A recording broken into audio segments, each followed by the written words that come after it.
예, 그러면 미국과 중국과 관련된 주요 이슈들 함께 해석하고 또 분석하면서 앞으로의 증시 방향성 한번 가늠해 보도록 하겠습니다. 미중산업경제연구소의 조용찬 소장과 오늘 함께합니다. 어서 오십시오. 예, 안녕하십니까? 안녕하세요. 미국부터 한번 살펴보도록 하죠. 미국이야 최대 이슈가 코로나19 아니면 이제 대선 쪽인 건데 코로나19는 좀 상황이 계속 좀 악화되고 있는 것 같습니다. 좀 어느 정도로 평가하고 계세요? 네, 오늘 현재 미국 같은 경우에는 감염자가 250만 명을 넘었고요. 사망자도 12만 명을 넘어서 전 세계 4분의 1을 차지하고 있습니다. 3, 4월 같은 경우에는 뉴욕이나 뉴저지, 펜실베니아 같은 그 동부 지역이 중심이었다면 현재는 남부와 서부가 중심이 되고 있는데요. 캘리포니아를 비롯해서 플로리다, 텍사스, 애리조나, 사우스캐롤라이나 같은 5개 주 같은 경우에는 5월 달보다도 현재 2배 이상 속도로 증가하고 있다는 겁니다. 한 명의 감염자가 얼마나 전파력이 강한지를 보여주는 재생산 지수가 있는데요. 예. 미국에서는 26개 주가 1을 넘었기 때문에 아무래도 현재는 본격적인 확산기에 들어간 것으로 보여집니다. 미국 질병예방센터 같은 경우에는 미국인들의 5에서 8% 정도, 그러니까 한 2,640만 명 정도까지 코로나에 감염된 것으로 예측하고 있는데요. 이 때문에 소비 활동이 급속도로 위축이 되고 있는 모습을 보여집니다. 레스토랑 예약 사이트인 그 오픈 테이블에 따르면은 예약 손님 수가 5월 달에 한때 59%까지 올랐지만 현재는 34%까지 급감했는데요. 텍사스를 비롯해서 플로리다 그리고 남부 캘리포니아 같은 경우는 경제 활동 중단 지시가 내렸기 때문에 이런 속도가 좀 더 1층 더 아래로 떨어지지 않을까 보여집니다. 참 미국 같은 경우는 하루에 확진자만 막 4만 명씩 나오고 그 나라 대통령이 검사 천천히 하라고 할 정도로 지금 상황이 안 좋고 확진자가 늘어나고 있는 상황인데 우리가 이제 우려하는 건 이제 이걸로 인해서 미국을 출발로 한 경기 침체 국면 아니겠습니까? 여기에 대한 가능성은 어느 정도로 보고 계신 거예요? 네, WTO 같은 경우는 오늘 이번 주에 전 세계적으로 감염자 수가 1,000만 명을 넘을 것이라는 보고서를 냈는데요. 이 때문에 경제 예측 기관들 같은 경우에는 경제 전망을 빠르게 하향 조정하고 있습니다. IMF 같은 경우에는 낙관적인 시나리오 하에서도 올해는 4.9%를 보고 있고요. 세계은행이라든지 OECD 같은 경우에는 마이너스 8%까지 떨어질 것으로 보고 있습니다. 이제 문제는 이런 2차 확산이 멈추지 않고 백신이라든지 치료제 개발이 더디다면은 2020년까지 세계 경제는 침체 국면에 빠질 것으로 보고 있는데요. 문제는 6월 기준으로 코로나로 인한 그 전 세계 재정 투입을 보면은 모두 한 11조 달러 정도가 된다고 합니다. 이는 2008년 리먼 쇼크 때 5조 달러에 비해서는 무려 2배 이상 되는 규모인데요. 근데 전 세계적으로 공적 채무 잔액 같은 경우는 GDP 대비해서 올해 기준으로 100% 넘을 것으로 보여지고요. 또 G20개국 국가들 같은 경우는 141% 정도 될 것으로 보여지는데요.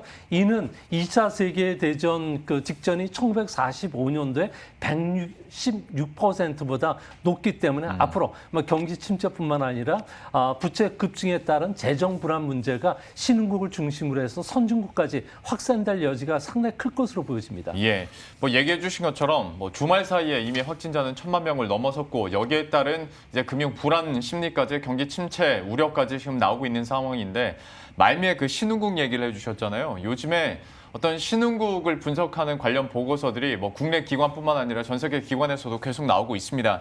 이유에 대해서도 참 갖가지 전망들이나 근거들이 나오고 있는데 소장님께서는 좀 어떻게 평가하고 계십니까? 네, IMF 같은 경우는 올해 신흥국의 GDP 성장률은 마이너스 3%, 우리나라 같은 경우에는 마이너스 2.1%까지 좀 비관적으로 보고 있는데요.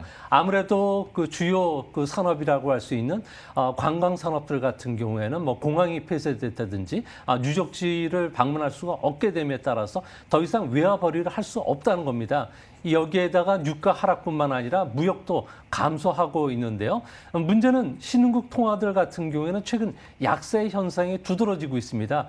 국가 신용도의 지표라고 볼 수 있는 외환 보유액 같은 경우에도 과거 평균 연 한 10%씩 증가해 왔는데 올해는 1,500억 달러까지 감소할 것으로 보여지기 때문에 뭐 심각한 달러 부족 사태에 지금 빠지고 있는데요. 신흥국 같은 경우에는 2021년 말까지 상환에 필요한 그 달러가 무려 7,200억 달러 정도가 된다고 합니다.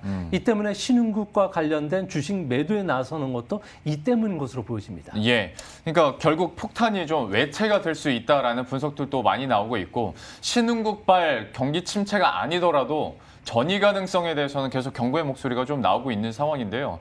특히 좀 어떤 나라가 지금 상황에서 더 위험하다고 보고 계십니까?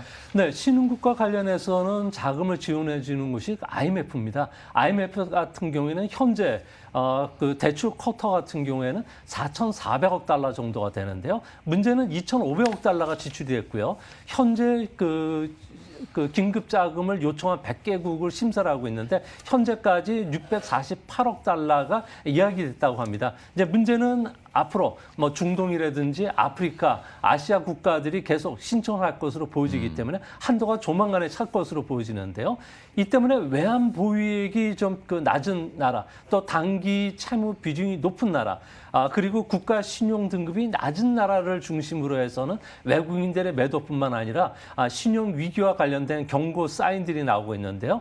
대표적으로 터키라든지 남아공, 그러니까 아르헨티나, 브라질, 멕시코가 된다고 합니다. 이제 문제는 중남미의 최대 채권 국가인 뭐 영국이라든지 스페인 같은 경우에도 은행권에 대해서도 경고 사인 났고요. 일본 같은 경우에도 아시아권을 중심으로 해서 6,500억 달러 정도 대출이 되고 있기 때문에 확산이 됐을 경우는 일본 은행들도 위험 상황까지 몰리지 않을까 보여집니다. 유럽, 일본에 대해서도 경고의 목소리를 얘기해 주셨고 신흥국 같은 경우에는 과거에도 어떤 금융 불안 얘기 나오면 대표적으로 떠오르는 나라들이 역시 다시 한번 좀 기로에 서 있는 것 같은데요. 앞으로의 흐름들 계속 한번 지켜봐야 될 것 같고요. 이번에는 중국 쪽으로 넘어가 보도록 하겠습니다. 홍콩 국가보안법 얘기는 당연히 해야 될 것 같고 계속해서 그 심각성에 대해서는 좀 강조를 해주셨는데 이제 그 회의가 내일이지 않습니까? 지금 전망은 통과될 걸로 뭐 다 전망이 되고 있긴 한데 이 사안의 심각성 좀 어떻게 보고 계신지 이거부터 한번 큰 그림에서 좀 여쭤보고 싶네요. 네, 그 전인대 상무위원회 같은 경우에는 법률 심사와 관련 최종 가결을 하게 되는데요. 내일 이제 가결이 될 것으로 보여집니다.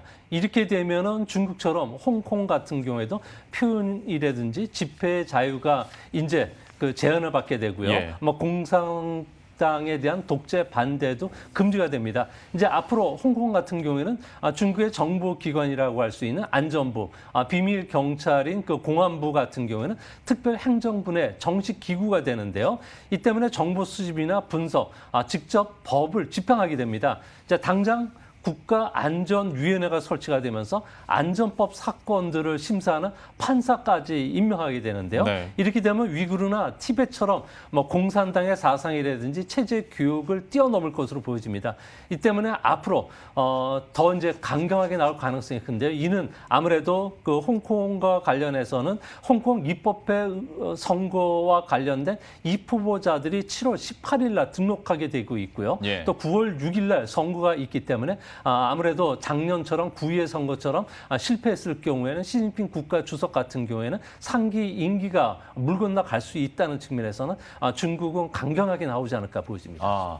그 어떤 정치적인 이벤트들도 있는데 저는 약간 더 큰 시각으로 한번 여쭤봤을 때 일국 양제 그 합의가 1997년이었잖아요. 그러니까 23년이 지났고 27년이 이제 남은 상황인데 왜 지금 와서 이렇게 갑자기 또 이렇게 이슈가 되고 중국에서 밀고 나갈까라는 궁금증이 있습니다. 뭐 특별한 이유가 있습니까?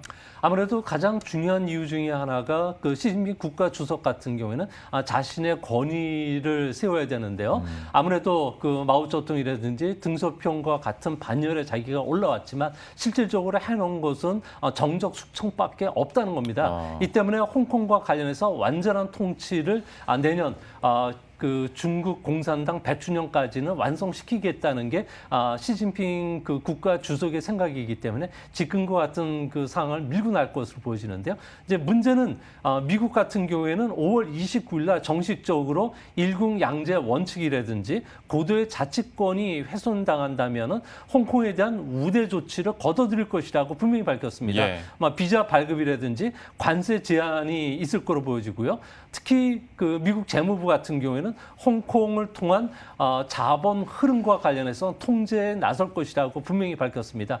앞으로 홍콩 같은 경우는 낮은 세율만 가지고는 국제 그 금융 허브 기능을 달성할 수는 없을 거로 보여지는데요. 아무래도 사법권의 자유라든지 민주주의, 국민에 대한 감시 시스템이 되지 않았을 경우에는 부자들뿐만 아니라 헤지 펀드들도 빠른 속도로 홍콩을 떠나서 싱가포르라든지 대만으로 자금이 이동할 것으로 보여지는데요. 이렇게 된다면 홍콩 같은 경우는 부동산 버블 붕괴뿐만 아니라 이제 앞으로 홍콩 달러의 커런시 보드, 그러니까 미 달러에 고정되어 있던 부분들을 더 이상 유지시킬 수 없을 것으로 보여진다는 점에서 앞으로 홍콩은 중국의 황금알을 낳는 거기가 될 수 없을 뿐만 아니라 아시아 금융시장에도 커다란 변형을 초래할 가능성이 있지 않나 보여집니다. 금융 허브의 상징성을 잃게 될지 이것도 한번 지켜봐야 될 것 같고 자본 유출이 실제로 어떻게 나타날지도 한번 그 흐름들을 쫓아가 봐야 될 것 같은데 또 한편에서 걱정되는 것이 결국에는 미국과 중국 간의 대립각이 이 사안에서도 계속 나타나다 보니까 미국에서 어떤 추가 제재를 하게 될까? 그리고 미중 무역 합의 그러면 이렇게 그냥 깨지는 건가? 라는 좀 우려들도 있습니다. 좀 어떻게 전망하십니까? 네, 중국 같은 경우에는 현재 미중 무역 합의와 관련해서는 홍콩에 대한 제재가 있을 경우에는 자신들이 미중 무역 합의를 파기하겠다고 이야기했고요. 이 때문에 피터 라버로 같은 경우에도 중국에 대해서 전방위적인 압박을 하고 있습니다. 아무래도 코로나 관련해가지고 중국의 책임론뿐만 아니라 피해 보상과 관련된 이야기를 언급을 했는데요. 이제 앞으로 미중 간의 본격적인 충돌이 일어난다면은 미국 같은 경우에는 환율 조작국을 지정할 가능성이 크고요. 또 홍콩의 특별 조치 폐기뿐만 아니라 중국 IT 기업들의 제품 수입과 관련해서도 규제하는 방안이 나올 것으로 보입니다. 또한 하나의 중국 원칙을 훼손한다든지 남중국해에서 중국을 겨냥한 군사적 무력 훈련도 있을 거로 보여지고요. 또한 중국을 종교 박해국 그리고 코로나에 대한 그 손해배상 요구를 국제적인 여론과 함께 진행할 것으로 보여진다는 점에서 서방과 중국 간의 대립 각은 앞으로 점점 심화될 가능성이 높지 않나 보여집니다. 그러면 반대 전망 입장에서 나오는 질문도 하나 드려보도록 할 텐데 지금 트럼프 대통령 같은 경우에는 바이든과의 지지율 격차도 꽤 나고 어쨌거나 트럼프 대통령은 경제를 살려야 재선이 가능한 상황이기 때문에 그렇게 최악으로 가지는 않을 거다라는 분석이나 전망들도 있거든요. 여기에 대해서는 어떻게 보세요? 네, 그 트럼프 대통령 같은 경우에는 현재 경쟁자인 바이든과의 그 지지율 격차가 10%를 넘어서 이제 더 이상 그 회복이 불가능한 상태인데요. 이 때문에 트럼프 대통령 같은 경우에는 하지 말아야 될 일들을 벌이고 있습니다. 아무래도 지지자들을 결집시키기 위해서 화이트 파워, 그러니까 백인 우월주의와 관련된 트윗을 하는 이런 것들이 보여지고 있는데요. 아무래도 지지층을 결집시키기 위해서 그 지지층이라는 게 주요 또 백인들인데요. 미국 인구의 62%를 차지하고요. 이 중에서 남성 같은 경우에는 바이든과의 지지율 격차가 무려 6%포인트를 앞설 정도로 트럼프에게 열성 지지편입니다. 이 지지팬들 같은 경우에는 아무래도 백인 우월주의도 있지만 중국에 대한 반감이 어느 때보다 높기 때문에 앞으로 중국 때리기가 우리가 생각했던 것보다도 느슨하기보다는 앞으로 각을 세우는 쪽에 그 중국 때리기가 진행될 가능성이 크지 않나 이렇게 분석이 됩니다. 예. 저도 그 리트윗 했다는 소식 듣고 진짜 깜짝 놀랐거든요. 근데 진짜 이제 약간 막장으로 가는 느낌도 있고, 글쎄요, 트럼프가 어떤 생각으로 이제 대선 전까지 행보를 펼쳐나갈지는 한번 지켜봐야 될 것 같은데 지금으로서는 딱히 이렇다 할 뭐 명확한 답은 없어 보입니다. 다만 미중 무역 전쟁과 관련해서 그리고 여기에 대한 파급 효과에 대해서 좀 어떤 시나리오가 지금으로서는 가장 좀 이상적이라고 그리고 현실 가능하다고 보고 계신지 마지막으로 좀 정리를 부탁드릴게요. 아무래도 현재 미국 같은 경우에는 미국과 중국 간의 패권 다툼이 장기화될 수가 있고요. 이렇게 되기 때문에 무역 합의로 인해서 뭐 자동차라든지 항공기, 농산물을 수입한다고 해서 무역 적자가 해소가 되지는 않는다고 합니다. 아무래도 중국 같은 경우는 IT 제품 또 중국 제조 2025와 관련해서 첨단 산업에 대한 투자를 대규모로 진행시키고 있기 때문에 그런데요. 이 때문에 다음 정권에서는 누가 대통령이 되든지 간에 미국의 기술력을 끌어올리기 위해서 8조 달러의 그 IT와 관련된 투자를 하게 된다고 합니다. 뭐 인공지능, 뭐 생명공학, 유전자공학, 그린 에너지, 그리고 신경과학, 나노 기술과 관련해서는 집중적인 투자가 예상이 되는 만큼 아마 국내 주식시장에도 이런 IT와 관련된 그 첨단 산업과 관련된 부분에서도 관심을 좀 두셔야 되지 않을까 생각이 됩니다. 예, 미중 무역 협상과 관련된 앞으로의 흐름들도 한번 계속 체크를 해보도록 하겠습니다. 미중산업경제연구소의 조용찬 소장과 함께했습니다. 고맙습니다. 네, 그럼 저희도 여기서 인사드리도록 하겠습니다. 식사 맛있게 하시고요. 저희들은 내일 이 시간에 또 새로운 뉴스들과 전략 들고 다시 찾아뵙도록 하겠습니다. 시청해주신 여러분 고맙습니다.